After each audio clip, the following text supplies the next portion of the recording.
गई, जिससे हर कोई खुश नजर आया। पूरी खबर इस रिपोर्ट में देखिए। उत्तर प्रदेश के मेरठ में इस सावन में पहली बार कांवड़ियों पर फूल बरसाए गए। मेरठ में डीएम दीपक मीणा और एसएसपी डॉक्टर विपिन ताडा ने हेलीकॉप्टर से कांवड़ियों पर पुष्प वर्षा की, जिससे कांवड़ियों के चेहरे खिल उठे और सभी खुश नजर आए।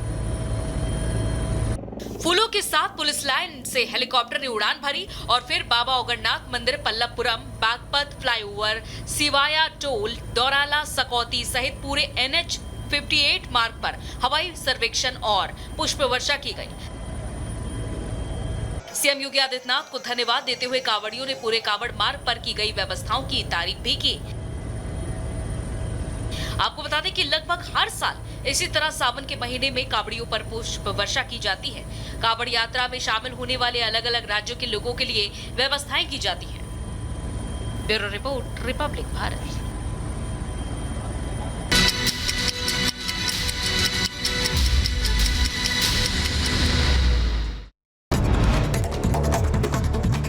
मालेवाल केस में सुप्रीम कोर्ट ने पुलिस को जारी किया नोटिस। 7 अगस्त को होगी मामले की सुनवाई।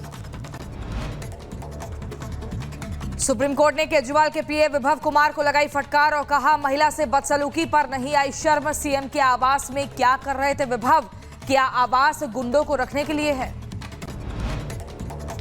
अयोध्या कांड में आरोपी की तस्वीर आई सामने। समाजवादी पार्टी सांसद अवधेश प्रसाद के साथ मोहित खान एक फोटो में आए नजर। गैंगरेप के आरोप में गिरफ्तार हुआ है सपा नेता।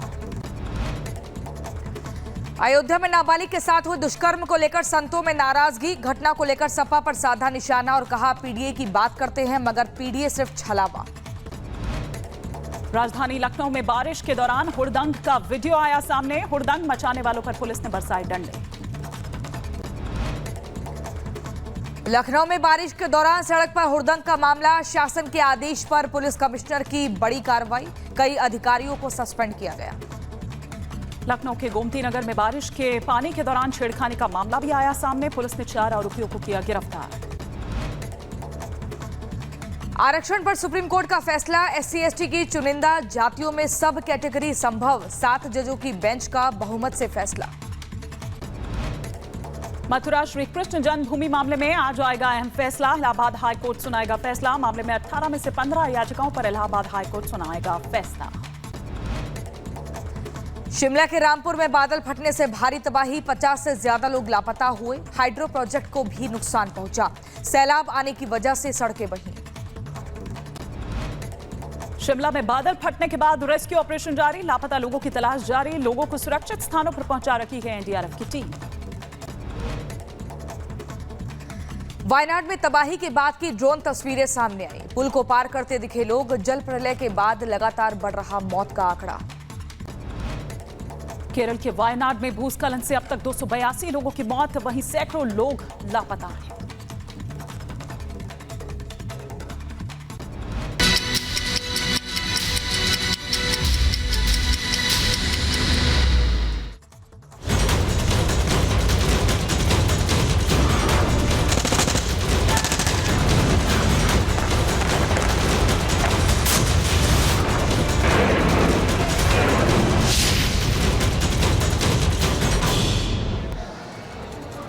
वही हमास चीफ इस्माइल हानिया की मौत के बाद और ज्यादा तनाव मिडिल ईस्ट में बढ़ता हुआ नजर आ रहा है, क्योंकि एक तरफ ईरान ने इजरायल के खिलाफ खुले तौर पर मोर्चा खोलने का ऐलान कर दिया है। ईरान का कहना है कि वो इस्माइल हानिया की मौत का बदला लेगा। लाल झंडा उसने तैनात कर दिया है, जिसके बाद ये माना जा रहा है कि मिडिल ईस्ट में तनाव जहां बढ़ेगा तो वहीं इजरायल पर भी हमले और बढ़ सकते हैं। देखिए,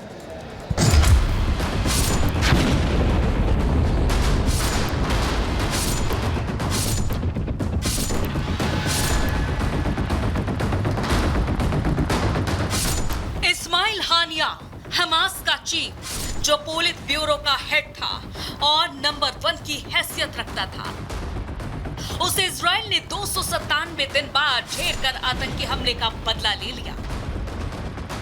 इजराइल ने ईरान में घुसकर हमास के मुखिया इस्माइल हानिया को तेहरान में मारा। लेकिन अब इसी इस्माइल हानिया की हत्या के बाद से पूरी दुनिया दो खेमे में बढ़ चुकी है। पूरे मिडिल ईस्ट में तनाव बढ़ गया है। माना जा रहा है कि मिडिल ईस्ट में नया युद्ध छिड़ सकता है, क्योंकि इजराइल के सारे पड़ोसी उसके दुश्मन हैं जो बदले की बात कर रहे हैं। हानिया की मौत के बाद से ईरान तिलमिला गया है और उसने बदले का ऐलान कर दिया है। ईरान के supreme leader Ayatollah Ali Khamenei ने इजराइल को चेतावनी दी और कहा कि वो हानिया की हत्या के बदले कड़ी सजा देंगे। ऐसा इसलिए क्योंकि हमास चीफ की हत्या उसके सरजमी पर हुई है और यही वजह है कि ईरान के कोम में प्रमुख जामकरन मस्जिद के गुंबद पर लाल झंडा लगाया गया और ये लाल झंडा बदले का प्रतीक माना जाता है। जामकरन मस्जिद पर लाल झंडा अक्सर लगाया जाता है जो कि शहीदों के खून का प्रतीक है। मुहर्रम के दौरान खास तौर पर इस झंडे को लगाया जाता है। अब जब इजराइल ने ईरान में घुसकर दुश्मन का खात्मा कर दिया है तो इसको लेकर दुनिया भर के देशों की अलग अलग प्रतिक्रिया भी सामने आ रही है। जहां एक तरफ अमेरिका, ब्रिटेन और ऑस्ट्रेलिया जैसे देश इजराइल का साथ दे रहे हैं तो चीन और रूस जैसे देश विरोध जता रहे हैं। कुल मिलाकर महायुद्ध का अलार्म बज चुका है। दुनिया दो खेमों में बट चुकी है। ऐसे में अगर मिडिल ईस्ट में युद्ध छिड़ता है तो कौन किसके साथ होगा वो भी जरा जान लीजिए। इजराइल के साथ America, Britain, Germany, France, Australia, Italy, Austria. तो वहीं ईरान के साथ रूस, चीन, तुर्की, जॉर्डन, सीरिया, कतर, लेबनान। 2018 में अमेरिका ने हानिया को ग्लोबल टेररिस्ट घोषित किया था और अब जाकर उसका खात्मा हुआ है। देखना होगा कि हानिया की मौत के बाद दो पार्टों में बटी दुनिया आगे क्या करती है। Bureau report, Republic Bharat. तो ये रिपोर्ट हमने आपको दिखाई क्योंकि मिडिल ईस्ट में महायुद्ध की जो ज्वाला है वो दरअसल धधक रही है और खामनेई का क्या आदेश है, बदले की ये जो ज्वाला है क्यों आखिर धधक रही है ये भी हम आपको बताते हैं। खामनेई ने अटैक आदेश दिया है। ईरान के सुप्रीम लीडर खामनेई की सुरक्षा पर दरअसल जो बैठक है वो की गई और इस बैठक में तमाम बातें कही गई, तमाम चीजों पर चर्चा की गई। कमांडर को इजराइल पर हमले का आदेश दिया गया कि इजराइल पर हमला कर दिया जाए और यह दावा एक अमेरिकी मीडिया के जरिए दरअसल सामने आया है कि इस बैठक में क्या कुछ जो आदेश हैं वो दिए गए, किस बात पर चर्चा हुई, हमला कहां और कब होगा। हालांकि ये नहीं बताया इस पर गया है, लेकिन हमला होगा ये जरूर कहा गया है।